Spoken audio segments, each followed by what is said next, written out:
Our next video. This is the vision of institute. These are the mission of institute. Students, in this video we will cover a part of first experiment and as well as a part of second experiment. Part of first experiment is like input statement, and the part of second experiment is about data types and variables. Students, we will see all these topic with an example. So we will write a C program for the same.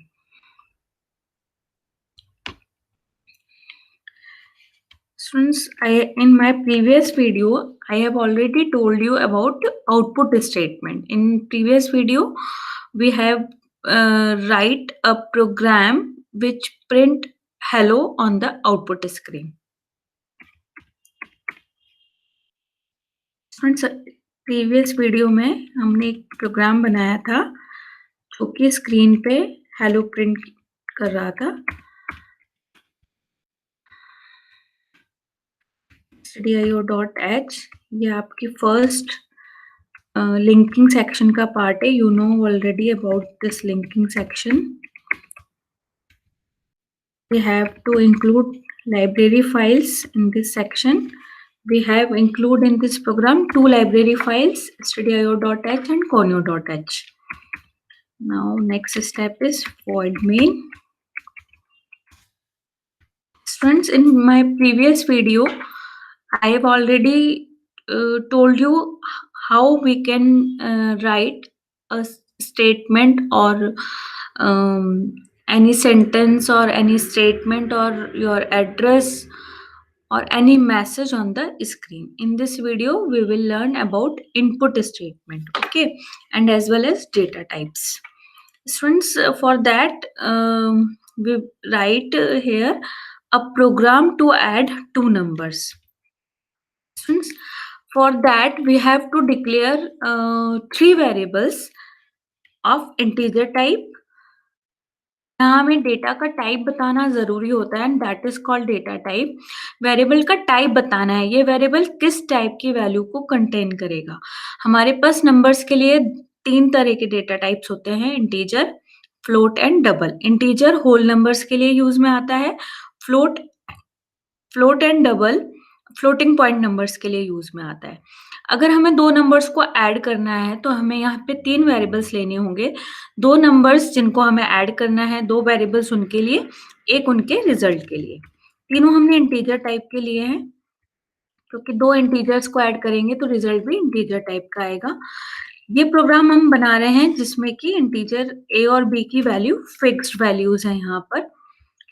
Next video में हम इसको input, user से input लेंगे और उन्हीं दो numbers का addition होगा. इस वीडियो में हम दो वेरिएबल्स लिए हैं हमने, ए एंड बी. उनकी वैल्यू फिक्स कर दी है 20 एंड 30. नेक्स्ट स्टेप हमने ऑपरेशन परफॉर्म किया है एडिशन का, a प्लस बी. तो हमारा स्टेटमेंट होगा result equals to a plus B. अब हमें इस रिजल्ट की वैल्यू प्रिंट करानी होगी स्क्रीन पे. अगर हमें एडिशन जो आया है उसकी वैल्यू प्रिंट करानी है, जो कि इस रिजल्ट में स्टोर है रिजल्ट नाम के वेरिएबल में, तो हमें प्रिंट एफ का दूसरा फॉर्मेट यूज करना होगा. फर्स्ट फॉर्मेट क्या था, डबल कोट में हमने जो भी मैसेज लिखा था as it is output screen पे प्रिंट हो गया था.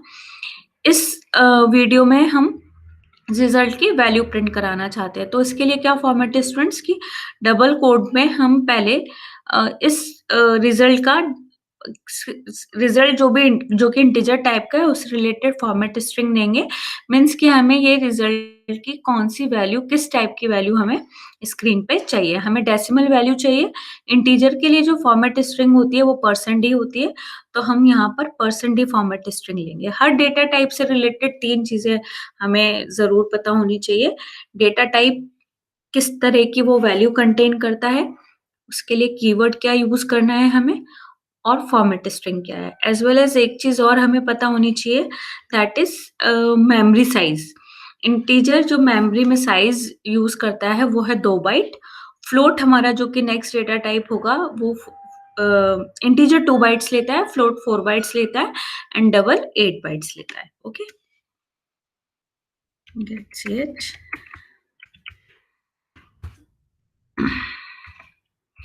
First we will save the program.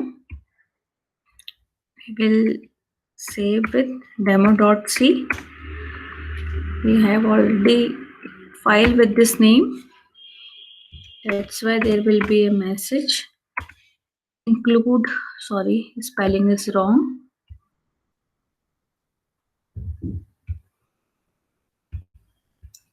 Our program have been closed. We will open it again. We will change here, include stdio.h.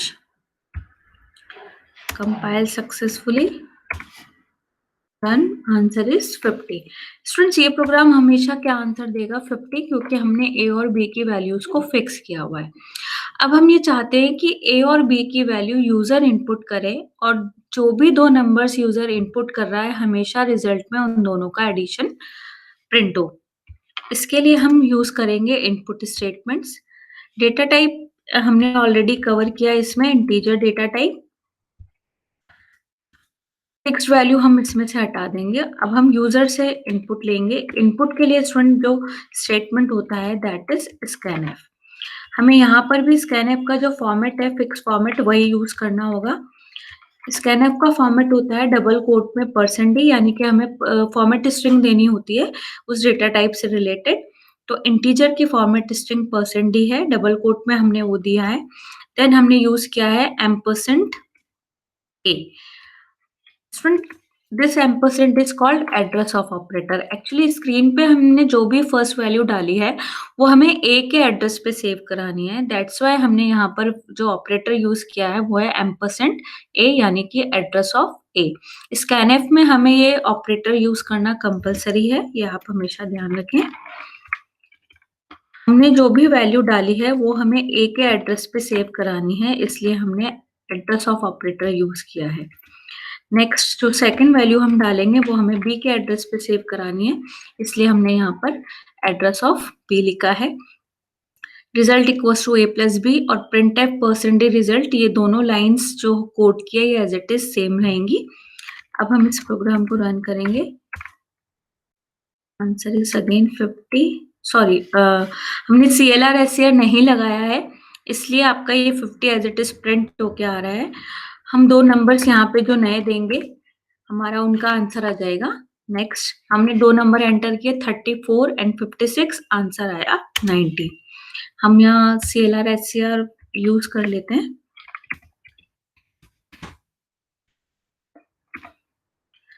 अब हम जब प्रोग्राम रन करेंगे तो प्रीवियस इनपुट हमें स्क्रीन पे नहीं दिखाई देगा. दो नंबर हमने ऐड किए, एंटर किए 45 एंड 67, उनका रिजल्ट आया 112.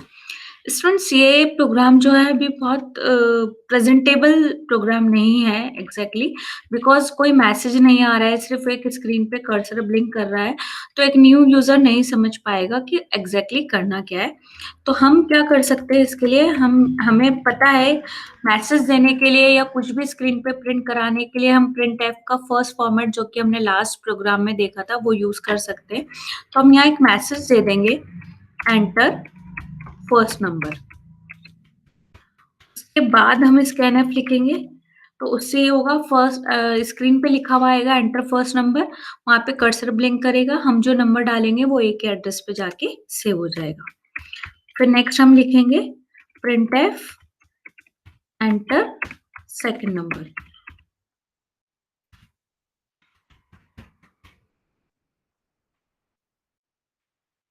इसके बाद हमने लिखा है scanf %d %b, enter second number के बाद भी कर्सर ब्लिंक करता मिलेगा हमें. हम वहां पर जो भी नंबर डालेंगे वो बी में जाके सेव हो जाएगी वैल्यू.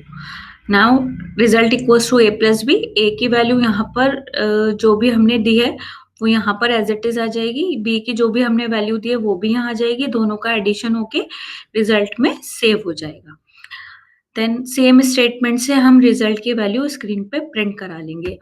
हम प्रिंटिंग के लिए भी एक अच्छा मैसेज यहाँ दे सकते हैं, हमारा आउटपुट जब भी थोड़ा सा प्रेजेंटेबल हो उसके लिए हम लिख सकते हैं the addition of given numbers is %d और कॉमा लगा के ये डबल कोट में आएगा कंप्लीट एंड रिजल्ट। स्टूडेंट्स एक बात हमें यहाँ हमेशा याद रखनी है, जहाँ भी %d लिखा होता है रिजल्ट या जो भी यहाँ वेरिएबल है उसकी वैल्यू वहीं पर जाकर प्रिंट होती है। ये चीज हमें जरूर याद रखनी है। जब भी हम वेरिएबल की वैल्यू प्रिंट करा रहे हैं और साथ में मैसेज भी दे रहे हैं तो हम ये बात हमेशा याद रखें। हमने दो नंबर्स ये देखो, first number 56, second number 78 and the result, the addition of given number is 134। जो मैंने लास्ट स्टेटमेंट बोला जहाँ %d लिखा हुआ होता है वहीं आपका नंबर प्रिंट होता है, वैल्यू प्रिंट होती है, तो उसका मैं यहाँ डेमो देना चाहूंगी आपको। हम यहाँ लिख सकते हैं %d is the addition of given numbers. अगर हम ये लिखेंगे तो अब देखो आपका आउटपुट कैसा आएगा। 6, 67, 123 is the addition of given number. हमने %d आगे ले लिया तो जो भी वेरिएबल की वैल्यू थी, रिजल्ट की वैल्यू, वो भी आगे आ गई है। ठीक है स्टूडेंट्स, इसी प्रोग्राम में हम एक नेक्स्ट डेटा टाइप भी कवर करेंगे, that is float. Float students किसके लिए यूज में आता है? फ्लोटिंग पॉइंट नंबर्स के लिए हम फ्लोट डेटा टाइप यूज करते हैं। फ्लोट 4 बाइट्स यूज करता है। इसके लिए हम स्टूडेंट्स यहाँ पे प्रोग्राम बनाएंगे, एक एरिया निकालेंगे, सर्किल का एरिया। तो सर्किल का एरिया निकालने के लिए आपको एक तो रेडियस चाहिए होगी, एक एरिया नाम का वेरिएबल चाहिए होगा जिसमें कि हम एरिया फाइंड करके लिखेंगे, और एक कांस्टेंट चाहिए होगा पाई, जिसकी वैल्यू हम फिक्स कर देंगे 3.14।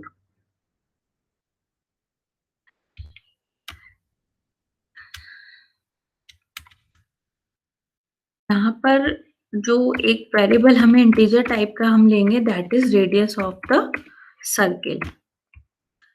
यहाँ पर क्योंकि जब हम जो एरिया का फॉर्मूला होता है सर्किल का एरिया, दैट इज πr², पाई की वैल्यू इज 3.14, तो ऑब्वियसली जो एरिया का रिजल्ट आएगा वो पॉइंट्स में आएगा। तो उस पॉइंट्स वाले के डेटा को सेव करने के लिए हमें नेक्स्ट डेटा टाइप यहाँ पे यूज करना होगा, दैट इज फ्लोट। यहाँ पर हम मैसेज चेंज कर देंगे, enter the radius of circle. इसलिए हमने रेडियस नाम का वेरिएबल लिया है, तो हम यहाँ पर रेडियस लिखेंगे। रेडियस क्योंकि इंटीजर ही टाइप का है इसलिए यहाँ पर %d ही आएगा। अब हम एरिया का फॉर्मूला यहाँ लिख देंगे, एरिया इज इक्वल्स टू, पाई में हमने 3.14 वैल्यू ऑलरेडी ले ली है, pi into radius into radius. यहाँ पे स्क्वायर टाइप का हमारे पास कोई कंसेप्ट नहीं होता है, तो हम रेडियस को 2 टाइम्स मल्टीप्लाई कर लेंगे।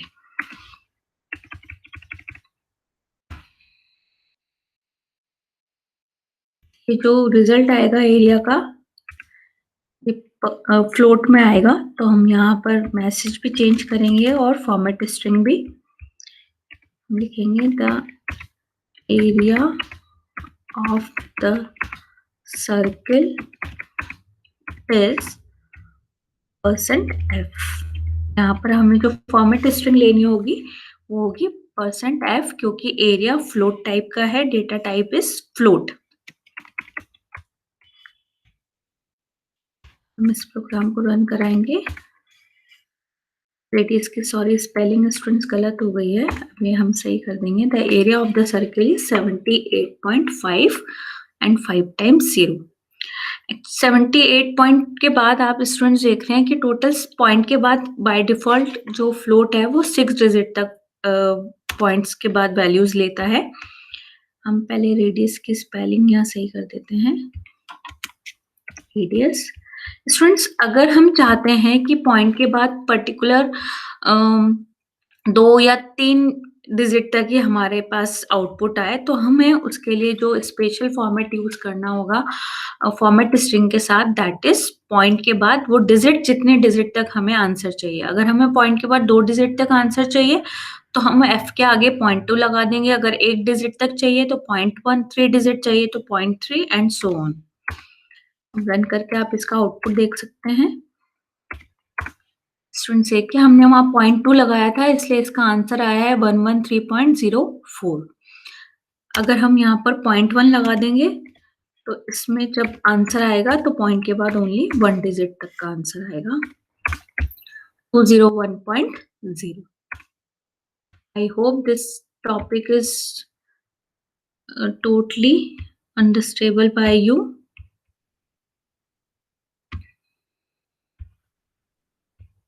Thank you. In my next video, I will cover our next topics. Thank you.